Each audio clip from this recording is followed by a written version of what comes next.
پوری کائنات میں جتنی مخلوق ہے یہ اللہ رب العزت کی محبت کی نشانی ہے۔ اللہ تعالیٰ چونکہ کریٹر ہیں، خالق ہیں، مالک ہیں، اگر اللہ تعالیٰ کو ہم سے محبت ہی نہ ہوتی اللہ ہمیں پیدا ہی نہ فرماتے۔ جتنی مخلوق ہم زمین پر دیکھتے ہیں یہ سب اللہ تعالیٰ کی پیدا کردہ ہے اور سب کا ایک مقصد ہے۔ مکلف تو دو ہی مخلوق ہیں، انسان ہیں یا جنات، اور باقی مخلوق اس کی خدمت میں لگی ہوئی ہے۔ یہ بھی اللہ تعالیٰ کی محبت ہے کہ دنیا جیسے پلانٹ کے اوپر اللہ نے ہمیں بھیجا تو ہمارے کھانے پینے کے لیے سبزیاں، پھلدار درخت اور حلال جانور اللہ تعالیٰ نے پیدا فرما دیے کہ انسان دنیا میں جا رہا ہے، میں اس کو بھیج رہا ہوں تو یہ وہاں کیا کھائے گا، کیا پیے گا، پانی اللہ تعالیٰ نے پہلے پیدا فرما دیا۔ پھر انسان کی ضرورت تھی لباس، اللہ تعالیٰ نے کپاس کا پودا پیدا فرما دیا۔ ایسے مٹیریل زمین کے اندر رکھ دیے جس سے آج ہم اپنا گھر بناتے ہیں، اپنی سواری بناتے ہیں، اپنے الیکٹرانک کے آلات بناتے ہیں، اپنی ضروریات کو بناتے ہیں۔ یہ سب اللہ نے رکھ دی تھی ہمارے دنیا میں بھی آنے سے پہلے۔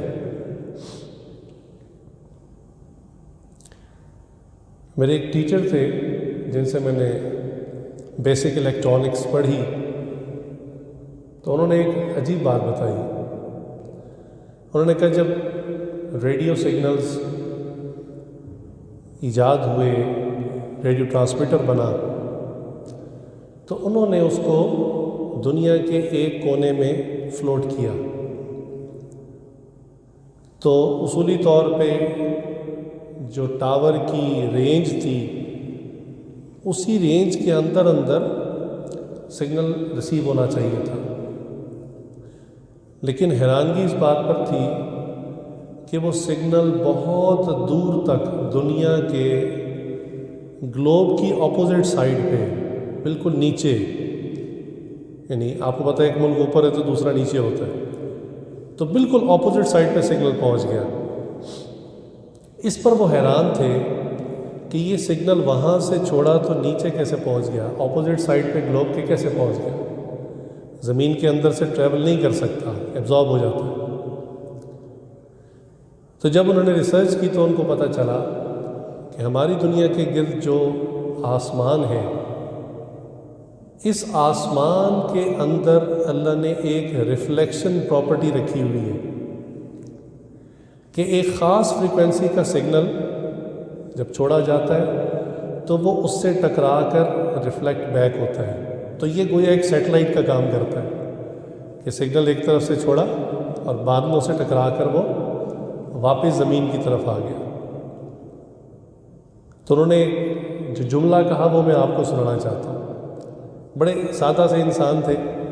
تو انہوں نے پنجابی انداز میں کہا کہ اللہ نے جب دنیا بنائی سی نا، اللہ نو پتہ سی انسان چین نال نہیں بیٹھے گا، اے ضرور کوئی کام کرے گا،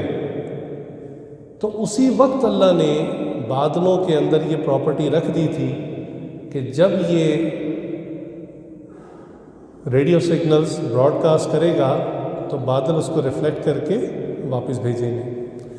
خیر یہ تو بالکل بیسک سگنل تھا جو سٹارٹ میں تھا، پھر اس پر اور ریسرچ شروع ہوئی۔ اس پر جب ریسرچ آگے بڑھی تو سائنٹسٹ جو تھے ان کو یہ تک پتہ چلا کہ دیکھنے میں جو آسمان ایک جیسا نظر آتا ہے اس کے اندر لیئرز ہیں، حتیٰ کہ ان کے مختلف نام باقاعدہ سائنس کی کتابوں میں لکھ دیے گئے ہیں، اور ہر لیئر مختلف فریکوینسی کا سگنل ریفلیکٹ کرتی ہے۔ جو کلو ہرٹز کے اندر ہے وہ نیچے والی لیئر سے ریفلیکٹ ہو جاتا ہے، جو میگا ہرٹز میں ہے وہ اس سے اوپر والی لیئر سے ہوتا ہے، اور جو ٹیگا ہرٹز ہے وہ اس کو کراس کر کے باہر نکل جاتا ہے اسپیس میں، پھر وہ سیٹلائٹ تک پہنچتا ہے۔ تو خیر میں اس وقت آپ کو الیکٹرانکس تو نہیں پڑھانا چاہتا، لیکن ایک چیز شیئر کرنا چاہتا ہوں کہ اللہ تعالیٰ کو انسان سے کتنی محبت ہے کہ انسان کے دنیا میں آنے سے پہلے یہ اور اس کے علاوہ جتنی ایجادات ہیں اس ایجادات کرنے سے پہلے اس کا سامان، اس کا مٹیریل نے دنیا میں رکھ دیا تھا۔ یہ اللہ تعالیٰ کی انسانوں کے ساتھ محبت ہے۔